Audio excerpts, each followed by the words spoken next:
I don't know exactly when the doubt started creeping in. Maybe it was in the way she smiled that morning, a little too bright, a little too eager. Or maybe it was how she packed her suitcase, carefully folding each item like she was preparing for something special, not just a casual weekend away. But I ignored it. Because that's what you do when you love someone. You trust them. You silence the nagging voice in your head that whispers, something's off. My wife, Lenora, had always been independent, the type who needed space.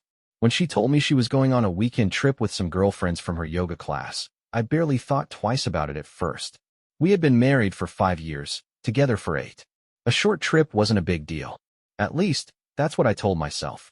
But as the weekend approached, I started to notice things, small things, details I would have overlooked if I weren't paying attention.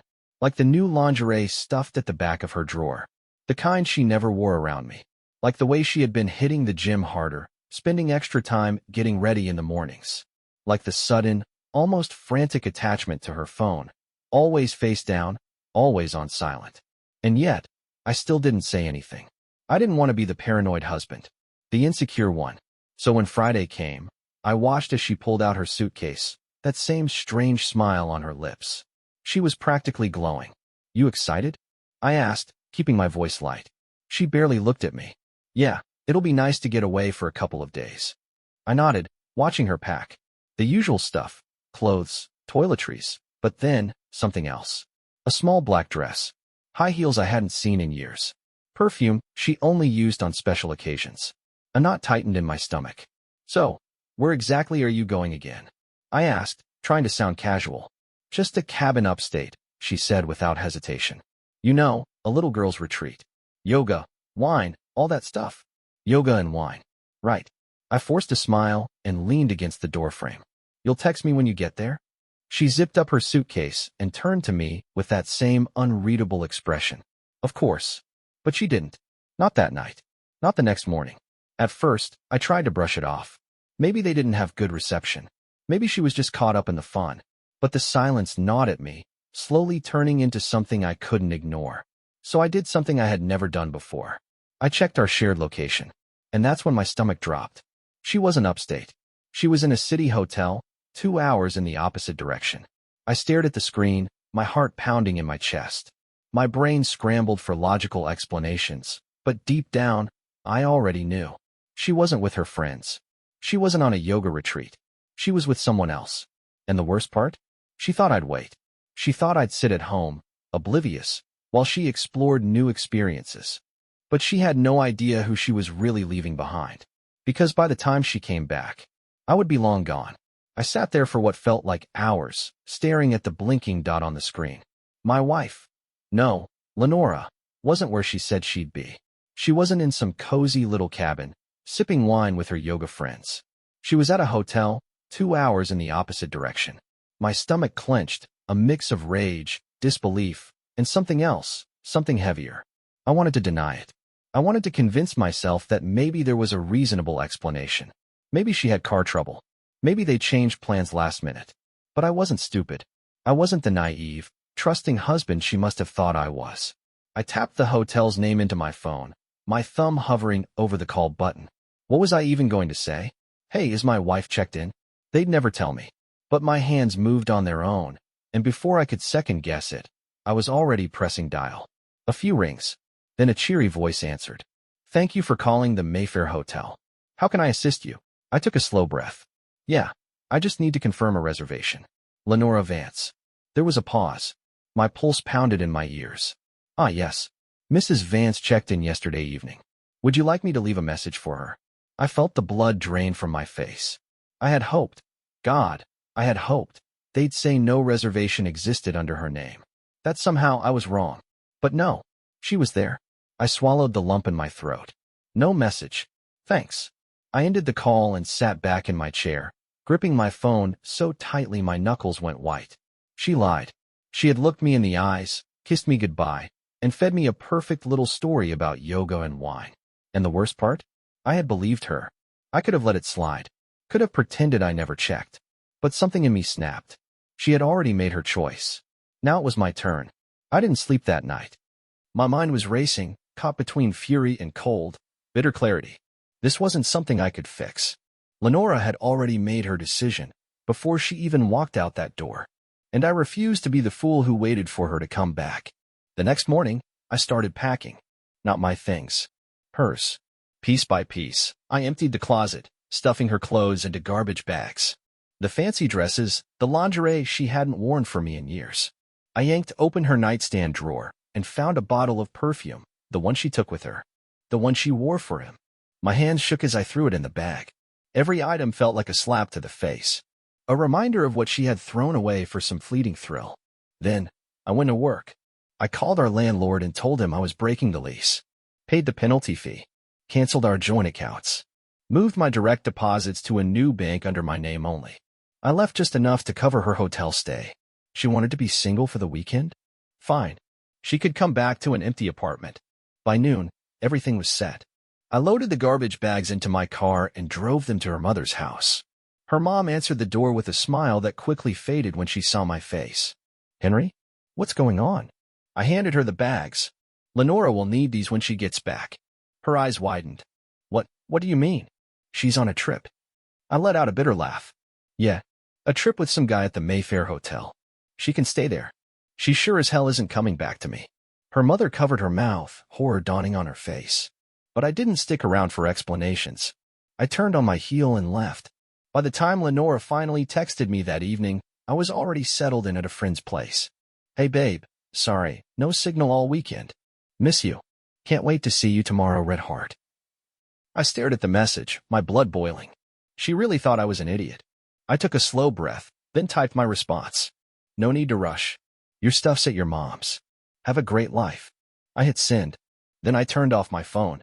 When I turned off my phone, I expected silence. Maybe a few hours of peace before Lenora realized what was happening. But I had barely set it down when the screen lit up again. A call. Her. I let it ring. Then another. And another.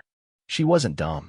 She must have opened the door to our apartment, expecting to come home to me waiting like a loyal idiot, and instead, she found nothing. Then, the text started flooding in. Lenora, what is this? Lenora, Henry, where's my stuff? Lenora, answer me. I leaned back in my chair, staring at the messages without a single ounce of guilt. If anything, I felt lighter. I had spent years trying to be the perfect husband, the reliable one, the one who stayed, no matter what. But now, I wasn't that man anymore. The phone buzzed again. This time, a voicemail. I pressed play, already knowing what to expect. At first, silence. Then, a shaky breath. Henry, what the hell is going on? Why is my stuff gone? Why did my mom just call me freaking out? Talk to me. There was a pause, then her voice dropped, quieter. Baby, if you're mad about the trip, just tell me. You know I'd never do anything to hurt you. She cut off with a nervous laugh. This is insane. Just call me, okay? I deleted it. Another message popped up immediately after. Lenora, we need to talk. I'm coming over. I smirked. She thought she could just walk back into my life? Like nothing happened? I finally broke my silence. Me, there's nothing to talk about. You're not coming over. You don't live here anymore. A pause. Then, Lenora, you're overreacting. This is ridiculous. You're acting crazy, Henry. Just let me explain. Ah, there it was. The gaslighting. The attempt to twist things so I'd start doubting myself. I wasn't falling for it. Me, you lied. You cheated. I don't need to hear your excuses. Her reply came instantly. Lenora, I did not cheat. I went on a trip with my friends. Why are you being like this? I could almost hear the desperation in her voice through the text. But she underestimated me.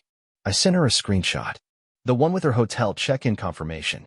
The moment she saw it, the typing bubble appeared, then vanished. Then appeared again. Then nothing. I smiled, closing my messages. That's what I thought. The truth comes out. The next morning, I woke up to an inbox full of texts and missed calls from her friends. Or at least, the people who used to be our friends. Some were neutral. Hey man, I heard what happened. You okay? Some were outright defensive. Dude, she didn't actually do anything, calm down. You're throwing away your marriage over a misunderstanding? And some showed me exactly the kind of people they were. She had one fun weekend, and now you're acting like a child. One fun weekend. That was all it took to erase everything we had built? Everything I had given to her? But the final text, the one that really solidified it all, came from her best friend, Angela. Angela, look, I'm not saying what she did was right, but you have to understand.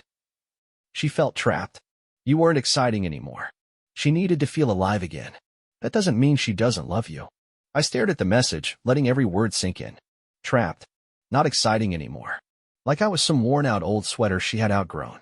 Like my loyalty, my stability, my love, none of it mattered because I wasn't fun enough. That's when I knew. She wasn't sorry. Not really. She was just sorry she got caught. I didn't respond. Instead, I called a lawyer. Lenora's last attempt. By the afternoon, I was at a coffee shop, going over paperwork, when I saw her. Lenora. She was standing outside, scanning the crowd, eyes flicking from person to person until they landed on me. I could see it all over her face, the panic, the frustration, the need to control the narrative. I braced myself as she walked in, her heels clicking against the tile. She slid into the seat across from me, folding her hands on the table like we were just another married couple having a normal conversation. She smiled. Hey. I didn't smile back. What do you want, Lenora? She exhaled, tilting her head.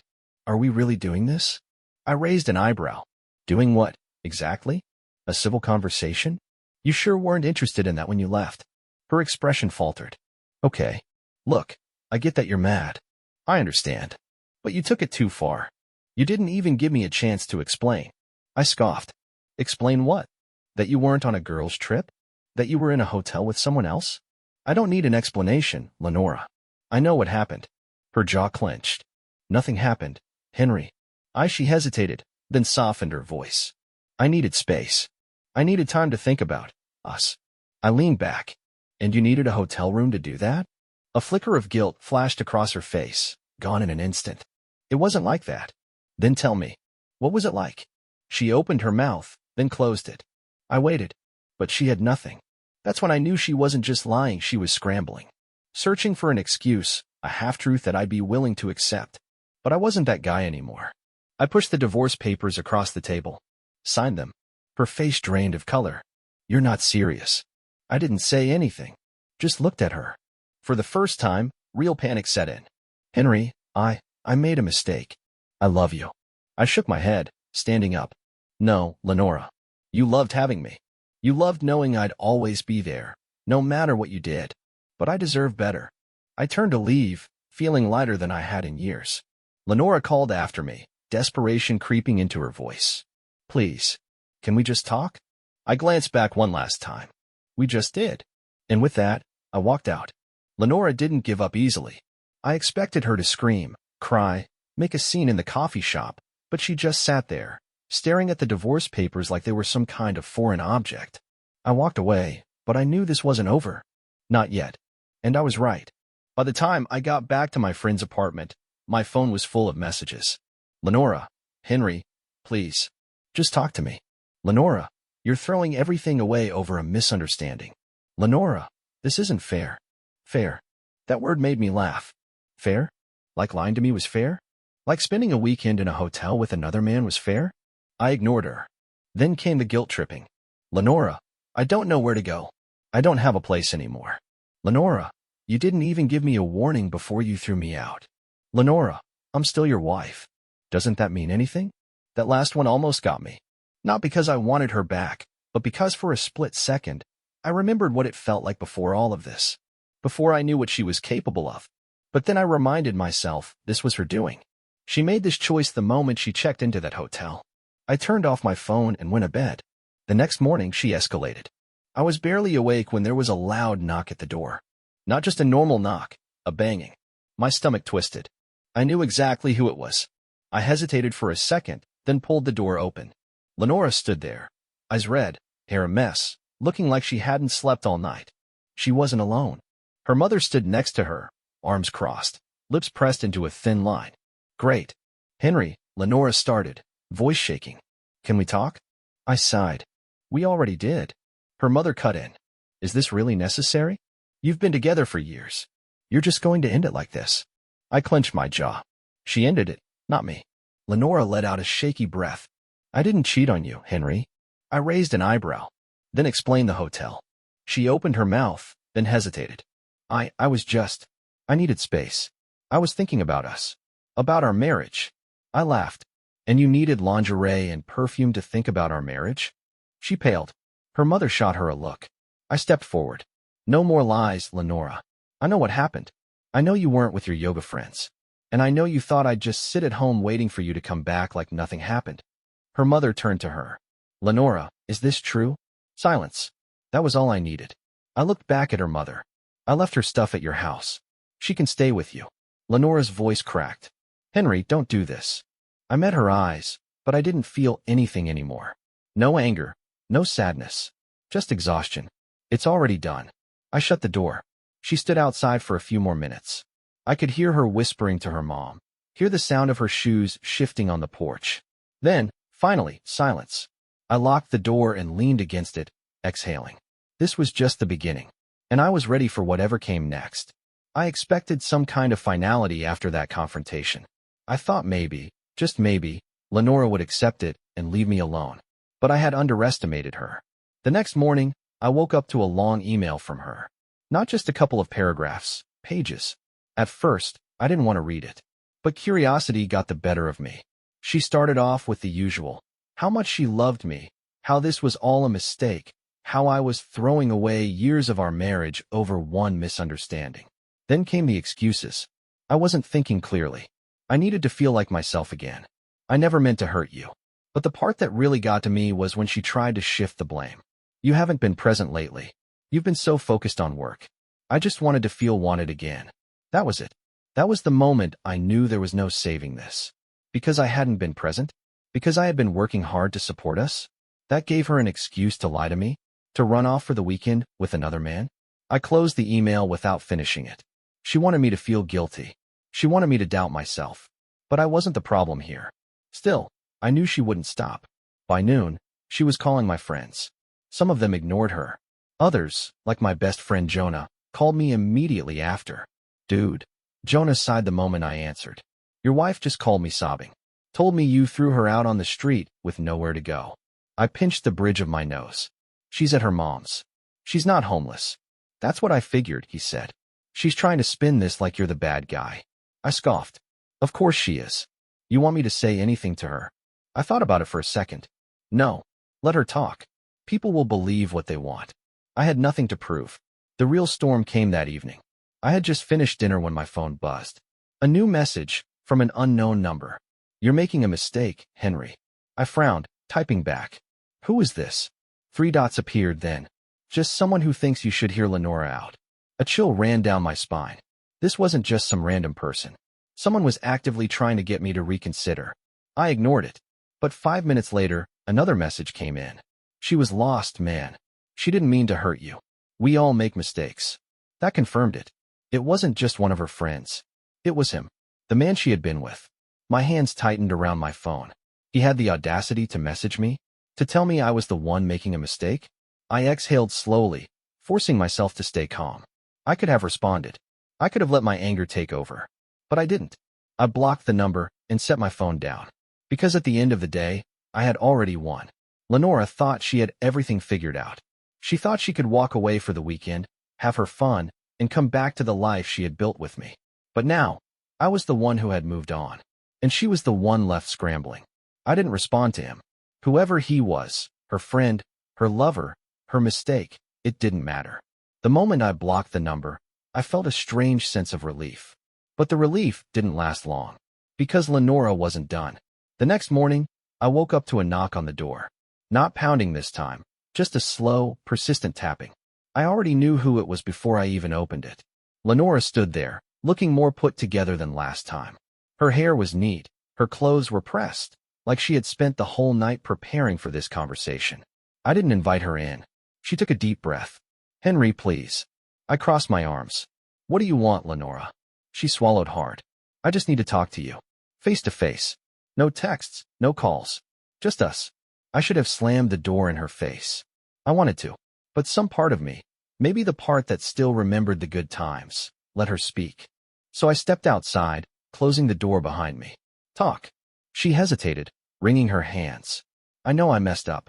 I said nothing. I shouldn't have lied to you, she continued. But you have to understand, I wasn't thinking. I got caught up in something. and I didn't realize how much I was hurting you until it was too late. I stared at her, waiting. She sighed, eyes darting to the ground. I never slept with him, Henry. There it was. The technicality. The loophole she thought would save her. I let out a slow breath. I don't care. Her head snapped up. What? I don't care if you did or didn't. You lied. You planned to lie. You looked me in the eyes and left, knowing exactly what you were doing. She blinked rapidly, like she hadn't expected that answer. I shook my head. It's not just about what you did. It's about who you are, Lenora. And the person standing in front of me? I don't recognize her anymore. Her breath hitched. You don't mean that. I met her eyes, calm and steady. I do. She reached for me. Out of instinct, out of desperation, I didn't know. But I stepped back before she could touch me. Her face crumpled. You're really done with me? I nodded. I was done the moment I packed your things. Her lower lip trembled. Henry, please. I didn't let her finish. I turned and walked inside, closing the door behind me. She didn't knock again. But she wasn't done. Not by a long shot. That evening, I got another message from her mother. Lenora's mom. Henry, I know she hurt you, but please reconsider. She's a mess right now. She regrets everything. I didn't respond. Then, 10 minutes later, Lenora's mom. Just talk to her one more time. For me. I sighed, rubbing my temples. I didn't blame her mother for trying. But I wasn't about to let her guilt me into reconsidering. Before I could put my phone away, another message popped up. From Lenora. Lenora, I'm sorry for showing up today. I miss you. And I know I messed up. I just wish we could talk like we used to. I exhaled. She wasn't going to stop. I had to make sure she understood, really understood, that there was no coming back from this. So I did something I hadn't done before. I called her. She picked up on the first ring. Henry. I kept my voice steady. Lenora, I need you to hear me. There is no fixing this. There's no version of our lives where I take you back. There's no apology you can give that will erase what you did. Silence. Then, a shaky breath. You're serious. Yes. Her breathing hitched. But I love you. I closed my eyes. Maybe, but not enough to stay faithful. A sob broke through the phone. I didn't let it get to me. This is the last time we talk, I said. Move on, Lenora. I already have. I ended the call. And this time, I didn't feel anything. No anger. No sadness. Just peace. I expected that to be the end of it. For the first time in days, I felt like I could finally breathe again. I had said everything that needed to be said. I had shut the door, literally and figuratively, on that part of my life. But Lenora wasn't the type to let things go so easily. The next morning, I woke up to another message. But this time, it wasn't from her. It was from our landlord. Landlord. Hey Henry, just a heads up. Lenora came by this morning asking about the apartment. She wanted to know if she could take over the lease. I told her no, since you already canceled it, but I figured you should know. I sat up, rubbing my eyes.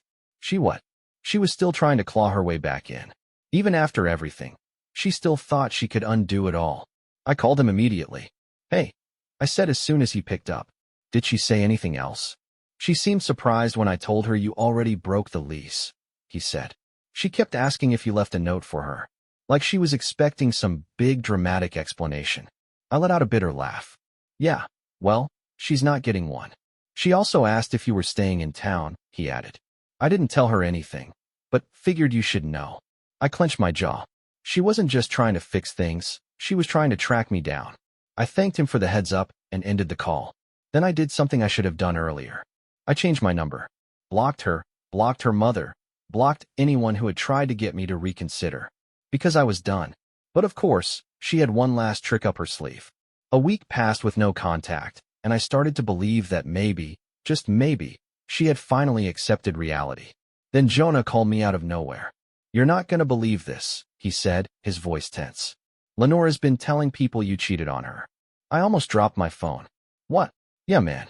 She's telling everyone that you got caught messing around, and that's why you left. That she was the one who ended things. I let out a sharp breath. Unbelievable. She even got a couple of your old friends believing it, he continued. People are talking. I just thought you should know. I pinched the bridge of my nose, trying to keep my anger in check. She was the one who lied. She was the one who betrayed me. And now she was trying to rewrite history to make herself look like the victim? It was pathetic. I don't care what she tells people, I said finally. They can believe whatever they want. The people who actually matter? They know the truth. Jonah was quiet for a second. Then he chuckled. You really are over her, huh? For the first time in years, I admitted.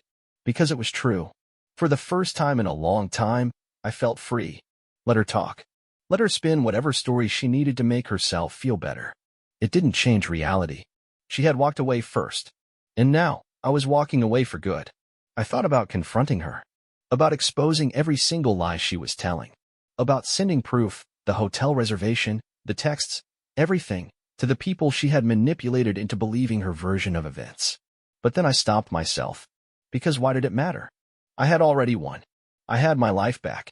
No more lying. No more second-guessing myself. No more wondering if the person sleeping beside me was telling me the truth. I was free. Jonah was right. I really was over her. And for the first time in a long time, I wasn't looking back. Instead of wasting another second on Lenora, I focused on myself. I moved into a new place, something small but mine. I started hitting the gym again, not out of spite, not to prove anything, but because I actually wanted to. I reconnected with old friends, the ones who saw through Lenora's lies and didn't buy into her act. And you know what? I was happy. Not overnight. Not instantly. But little by little, I stopped thinking about what she had done. I stopped replaying the weekend she left. I stopped checking my phone, half expecting her to reach out. Because it didn't matter anymore. She was a chapter in my life that was already closed. Months passed, and then one day, completely out of the blue, I ran into her. It was at a coffee shop, of all places. I had just grabbed my drink and was heading out when I heard my name. I turned, and there she was. Lenora. She looked different. Not in a dramatic way, but in a way that told me she had changed, too. She looked smaller. Like life had worn her down. For a brief second, neither of us spoke. Then she gave me a small, almost hesitant smile. Hey. I nodded. Hey. She tucked her hair behind her ear, shifting on her feet. You look good. I shrugged. I feel good. She exhaled softly, looking down at her drink. I heard you're doing well. I didn't ask her how she knew. I just nodded. Yeah, I am. She hesitated, like she wanted to say something else. Maybe apologize again. Maybe try to explain herself one last time. But I didn't need it. So I just gave her a small, polite smile and said, Take care, Lenora. Then I walked away. And this time, I didn't feel anything but peace. I had my life back. And I wasn't wasting another second looking over my shoulder.